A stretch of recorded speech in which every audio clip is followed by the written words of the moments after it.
Hello दोस्तों। Astrology a way to reality channel में एक बार फिर से आप सभी का स्वागत है।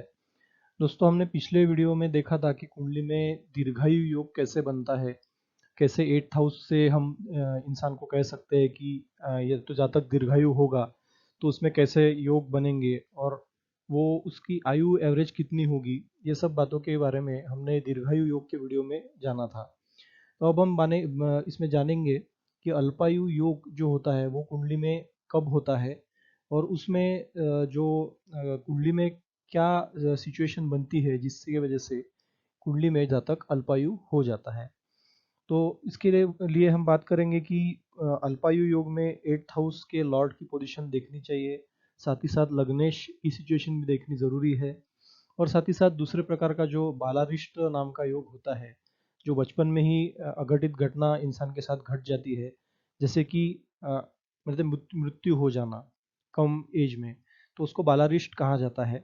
हालांकि हालांकि बालारिष्ट से मृत्यु का ही संबंध है ऐसा नहीं, बचपन में भी कोई बीमारी भी हो सकती है तो उसे भी बालारिष्ट कह सकते हैं। लेकिन ज़्यादातर ज्योतिषी जो वर्ड यूज़ करते हैं बालारिष्ट होना, वो बचपन में मृत्यु हो जाना, इस प्रकार का योग बनना कुंडली में अगर है तो उसकी बात करते हैं। तो जानेंगे अल्पायु योग क्या है और बालारिष्ट क्या होता है। तो कुंडली में अल्पायु जो योग होता है वो कब बनेगा। तो सपोज कि 8th हाउस का जो लॉर्ड है, 8th हाउस को मृत्यु स्थान भी कहा जाता है, जिससे इंसान की आयु का पता चलता है। तो 8th हाउस का जो लॉर्ड है अगर वो नीच का हो जाए, और साथ ही साथ 8th हाउस के लॉर्ड के साथ साथ लगन का लॉर्ड भी इंसान के लाइफ में कुंडली में नीच का हो जाए, तो वो केस में हम कह सकते हैं कि एक तो लगन जो है वो वीक है, इंसान की इच्छा शक्ति कमजोर है, जीने की इच्छा उसमें कम है, एनर्जी कम है क्योंकि लॉर्ड ही नीच का हो गया है। और 8th हाउस का जो लॉर्ड है जिससे भी इंसान की जो एज फैक्टर होता है, जो जिससे हम कह सकते हैं कि अगर अष्टमेश जो है वो अगर स्ट्रांग है तो इंसान लंबी आयु जिएगा। तो वैसे केस में अष्टमेश अगर वीक है और साथ ही साथ लग्नेश भी वीक है, तो वो केस में हम कहेंगे कि इंसान की आयु ये कम होगी या इंसान अल्पायु का होगा। तो जैसे कि इस सैंपल कुंडली में हम देख रहे हैं, शुक्र जो है वो लगन के स्वामी भी है, और वो व्यय स्थान में नीच के होके बैठे हुए हैं, और साथ ही साथ शुक्र अष्टमेश भी है यहाँ पे, क्योंकि ये तुला और वृष ये शुक्र की राशि दोनों है, और एक में लगन दर्शा रही है तुला राशि, एक में वृषभ राशि जो है वो अष्टमेश को रिप्रेजेंट कर रही है। तो हालांकि यहाँ पे विपरीत विपरीत राजयोग तो बनेगा, लेकिन विपरीत राजयोग पूर्ण तरीके से इसमें सफल नहीं होगा, क्योंकि विपरीत राजयोग में लग्नेश की कंडीशन देखना बहुत जरूरी होता है। तो इसमें लग्नेश और अष्टमेश दोनों शुक्र है, और लग्नेश खुद ही वीक है और अष्टमेश भी वीक है, तो इस केस में विपरीत राजयोग नहीं बनेगा, और इस केस में हम कहेंगे कि इंसान की आयु जो होगी वो कम होगी। साथ ही साथ में इसमें अष्टम स्थान पर ग्रहों की दृष्टियां भी देखना जरूरी है। अगर अष्टम स्थान पर केतु जे या फिर शनि, शनि को हम कहेंगे कि शनि की अगर नीच दृष्टि पड़ती है वहां पे, शनि अगर कमजोर है कुंडली में और वो अष्टम स्थान पर दृष्टि डालता है, तो उस केस में शनि की दृष्टि ये कमजोर होगी, तो उस केस में अल्पायु योग बनेगा, क्योंकि शनि एक जो है लंबी आयु तो देता है, लेकिन अगर शनि कुंडली में वीक है या मारक ग्रह है या नीच का है तो उसकी दृष्टि भी अच्छी नहीं हो सकती। तो उस केस में केतु, मंगल, शनि, राहु, इन जैसे ग्रहों की दृष्टि अगर अष्टम स्थान पे पड़े, और जो जो दो ग्रह वीक हो कुंडली में, मारक हो, तो उस केस में भी अल्पायु योग यहाँ पे बन सकता है। तो केतु की यहाँ पे पंचम दृष्टि हम देख रहे हैं अष्टम स्थान पर। तो अष्टम स्थान पर पंचम दृष्टि पड़ने से यहाँ पे केतु जो मंगल को रिप्रेजेंट करता है वो बॉडी से ब्लड निकालने का कारक भी हो जाता है। इंसान को स्पिरिचुअलिटी की तरफ तो ले जा सकता है, लेकिन उसमें अड़चने ऑब्स्टेकल्स वो काफी देगा, मृत्यु तुल्य कष्ट जरूर देगा, क्योंकि केतु एक निगेटिव प्लेनेट है। अब साथ ही साथ में अष्टम स्थान के आजू बाजू के स्थान में कौन से ग्रह है वो भी देखना जरूरी है।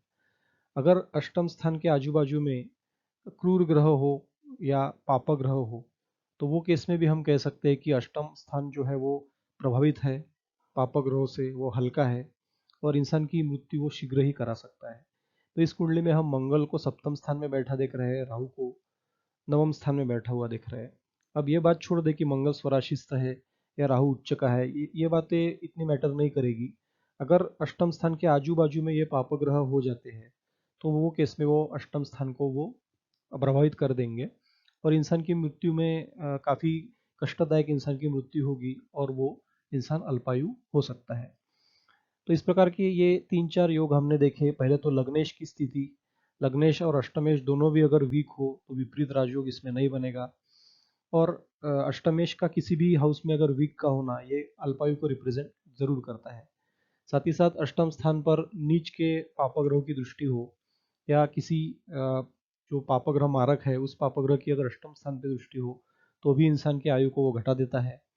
उसमें अड़चने आती है जीने में, जीवन काफी संघर्षमय हो जाता है।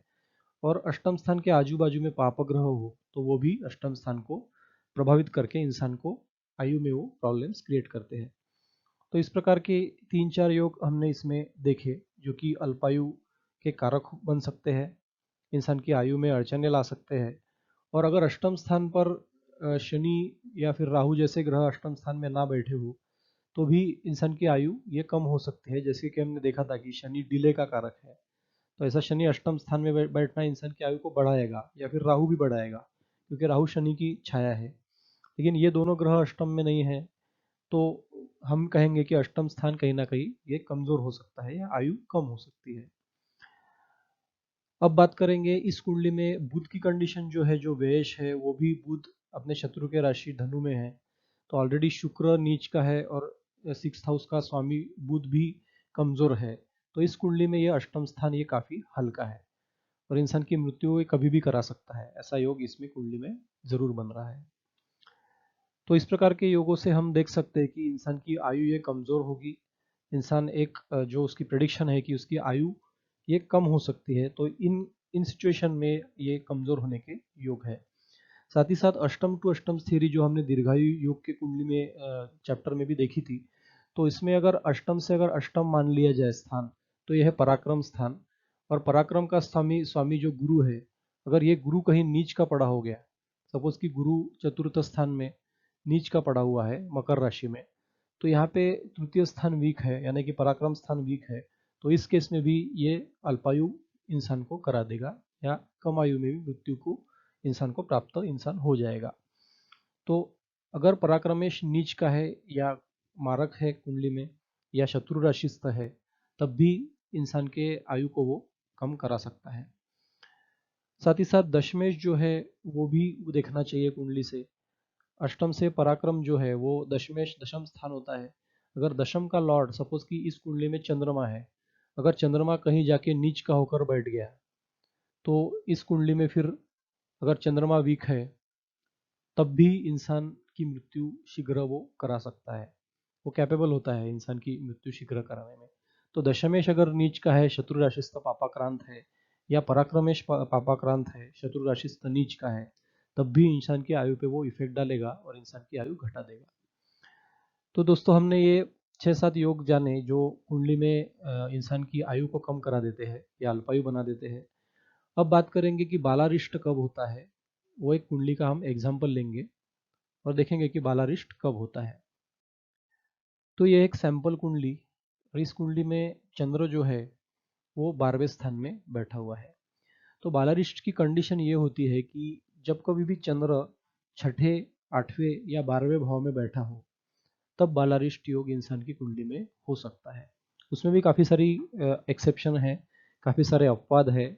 ऐसा ज़रूरी नहीं है कि इन तीनों स्थानों में चंद्रमा है तो इंसान की वो मृत्यु करा देगा, या बचपन में ही इंसान की मृत्यु हो जाएगी, ऐसा ज़रूरी नहीं है। बालारिष्ट का मतलब ऐसा भी हो सकता है कि बचपन में कुछ अघटित घटना घटे, जिसका ये रीज़न ना हो कि मृत्यु ही इंसान को वो सूचित करे। मृत्यु हो सकती है, लेकिन कुछ छोटी ब्यूटी बीमारी हो सकती है, कुछ इंसान का हाथ पैर अपंग हो जाना, ऐसा भी हो सकता है। कुछ दिक्कतें ऐसी जो बचपन में घट जाती है, उसे बालारिष्ट कहते हैं। तो ऐसा चंद्र अगर छठे, 8वें, 12वें में है, और वो चंद्र शत्रु राशिस्थ है या नीच का है, और या तो फिर चंद्र में बल है कहीं ना कहीं, और ऐसा चंद्र छठे, 8वें, 12वें में बैठा है, जो कि कुंडली के लिए भी अशुभ है, मारक है, तब ये बालारिष्ट योग जरूर बनेगा। तो अगर चंद्रमा 3-4 डिग्री का, 2 डिग्री का, 1 डिग्री का अगर बनता है कुंडली में, या तो 27, 28, 29, 30 डिग्री का बनता है, और वो जाकर अष्टम में, छठे में या 12वें में बैठता है, तो उस केस में हम कहेंगे कि बालारिष्ट योग बहुत कम हो जाता है, जो कि नगण्य के बराबर हो जाता है।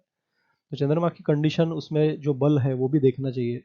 अगर चंद्रमा बली है, 15-16 डिग्री का, 20 डिग्री का चंद्रमा है, 11 डिग्री का चंद्रमा है, तो ऐसा चंद्रमा पूर्णतः बली हो जाएगा और वो इंसान को बालारिष्ट करने में सक्षम हो जाएगा, जिसकी वजह से इंसान की आयु कम हो जाएगी, इंसान अल्पायु होगा। और कभी कभी तो हम देखते हैं कि 3-4 साल 5-6 साल तक इंसान की उस एज तक कहीं ना कहीं मृत्यु हो जाती है। अब हम कंसिडर करेंगे एक सैम्पल एग्जाम्पल। सपोज कि चंद्रमा अष्टम में बैठा है। अभी यहाँ पे ये बात और है कि चंद्रमा जो है वो उच्च का होकर बैठा है। तो अगर चंद्रमा उच्च का स्वराशिस्त है और छठे आठवें 12वें में भी है तो बालारिष्ट योग नहीं होगा। लेकिन हम कंसिडर करते हैं कि सपोज चंद्रमा जो है अष्टम भाव में किसी और राशि में बैठा है, वृषभ में नहीं है या कर्क में नहीं है, तो ये दो राशि छोड़कर किसी और राशि में चंद्रमा अष्टम में बैठा है।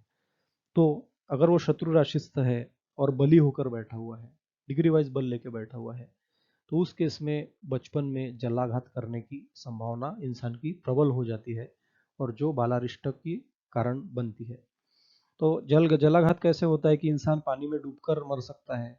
पानी में वो इंसान को डुबा देता है अष्टमष्ट चंद्रमा। लेकिन ये चंद्रमा में बल होना चाहिए और वो नीच या फिर शत्रु राशि में होना चाहिए। तो ऐसा चंद्रमा इंसान को एक बार तो कम से कम बचपन में पानी में डुबाता ही है। और वो चंद्रमा अगर प्रभावित है, जैसे कि हमने कहा, तो वो इंसान की मृत्यु तक करा देता है, जिसे बालारिष्टक के नाम से संबोधते हैं हम। तो इस प्रकार से चंद्रमा इफेक्ट करता है। अगर ऐसा चंद्रमा षष्ठ स्थान में है और पापाक्रांत नीच का है, डिग्री वाइज भी बली है, तो इंसान के बचपन में उसको व्याधि दे सकता है, बचपन में रोग दे सकता है, शत्रुओं से दिक्कत परेशानियां दे सकता है, उसके अगेंस्ट कोई षड्यंत्र रचा जा सकता है बचपन में, या और किसी प्रकार का बालारिष्ट हो सकता है, कोई लंबी बीमारी भी हो सकती है। और साथ ही साथ 12वें भाव में अगर चंद्रमा है और बली है, तब भी इंसान के मतलब इंसान को व्यय करा देगा बचपन में। वो व्यय किसी भी प्रकार से होगा। अगर लग्नेश चंद्रमा है और वो 12वें स्थान में है तो शरीर को कमजोर कर देगा, शरीर की प्रतिकारक क्षमता कम होगी इंसान की, और ऐसा इंसान दुर्बल होकर वो जीवन जिएगा। उसे पोलियो वगैरह बीमारियां भी हो सकती है। तो किसी भी चीज को अगर चंद्रमा रिप्रेजेंट करके व्यय स्थान में हो और वहां पे चंद्रमा शत्रु राशि में या नीच का होकर बैठा हुआ हो, तो जरूर वो इंसान की उन चीजों का व्यय करेगा जिससे वो संबंध रखता हो, जिस हाउस से वो संबंध रखता हो। तो इस प्रकार से बालारिष्ट योग के बारे में हम जान सकते हैं। अब बालारिष्ट योग जो है वो अगर उस पर चंद्रमा पर अगर गुरु की दृष्टि पड़ जाए या किसी पॉजिटिव प्लैनेट की चंद्रमा पर दृष्टि हो, तो 6 8 12 में होने के बावजूद भी चंद्रमा बुरा नहीं करेगा, बालारिष्ट नहीं करेगा, और वही चंद्रमा कहीं ना कहीं अच्छे परिणाम देने वाला हो जाएगा, उसमें पॉजिटिविटी आ जाएगी। और वहां पे गुरु की चंद्रमा पर दृष्टि हो तो गज केसरी नाम का योग भी बन सकता है। बनेगा ऐसा नहीं कहेंगे, लेकिन बन सकता है, तो वो भी देखना चाहिए। उस केस में बालारिष्ट योग नहीं होगा। साथ ही साथ में अष्टम स्थान में चंद्रमा के साथ शनि वहां पे हो या शनि से दृष्ट हो, तो शनि लंबी आयु देने का कारक माना जाता है। तो मित्र राशि में बैठा हुआ शनि अष्टम स्थान में इंसान की आयु को बढ़ा देगा। और साथ ही साथ में अगर लग्नेश काफी प्रबल हो, लग्नेश उच्च का हो, मित्र राशि में हो, तब भी इंसान की आयु ये अच्छी होगी और उस केस में भी बालारिष्ट योग नहीं बनेगा। तो इस प्रकार से हमने कुछ योग जाने कि जिसमें बालारिष्ट योग बन सकता है, कुछ योग ये भी जाने कि जिसमें बालारिष्ट योग नहीं बन सकता, नहीं बनेगा। तो इस प्रकार से हमने देखा कि अल्पायु और बालारिष्ट योग क्या होते हैं। और साथ ही साथ में चंद्रमा के निगेटिव परिणाम अगर कुंडली में दिख रहे हैं, बालारिष्ट योग बन रहा है, तो इसके उपाय के लिए हमें क्या करना चाहिए कि सोमवार का व्रत जो है वो माता पिता ने अपने बच्चों के लिए रखा, सोमवार को सफ़ेद चीज़ों का दान किया, या सोमवार को जाके महादेव जी को भी प्रणाम कर दिया, या फिर महादेव जी को जल या दूध चढ़ा दिया, क्योंकि दूध सफ़ेद होता है, तो दूध चढ़ा दिया चंद्रमा की, महादेव की जो पिंड होती है उनको जाकर, तब भी चंद्रमा का जो अरिष्ट होगा वो कम हो जाएगा और चंद्रमा बालारिष्ट करने में सक्षम नहीं हो पाएगा, और जिसके कारण इंसान की आयु भी लंबी होगी। तो महादेव जी की पूजा करना सोमवार के दिन ये काफ़ी अच्छा होता है। अगर आपका बच्चा है छोटा, उसमें उसके कुंडली में बालारिष्ट योग है, तो बच्चों को लेके जाकर उसके हाथ से भी आप दे सकते हैं, या फिर उसका हाथ टच करके किसी बर्तन से महादेव जी को दूध अर्पण कर सकते हैं, जल दे सकते हैं, और इसके कारण उस बालक रहेगा छोटा, उसके कुंडली में बालारिष्ट योग कम हो जाएगा और उसकी आयु लंबी होगी। तो इस प्रकार से इन कुछ उपायों से हम बालारिष्ट योग को या अल्पायु योग को कम करा सकते हैं। दोस्तों ये वीडियो कैसा लगा हमें ज़रूर बताइए। हमारे चैनल को ज़्यादा से ज़्यादा सब्सक्राइब करते रहिए ताकि और लोग भी इसमें से सीख सके, और वीडियोस को शेयर ज़रूर कीजिए। Once again thank you very much and see you in the next video.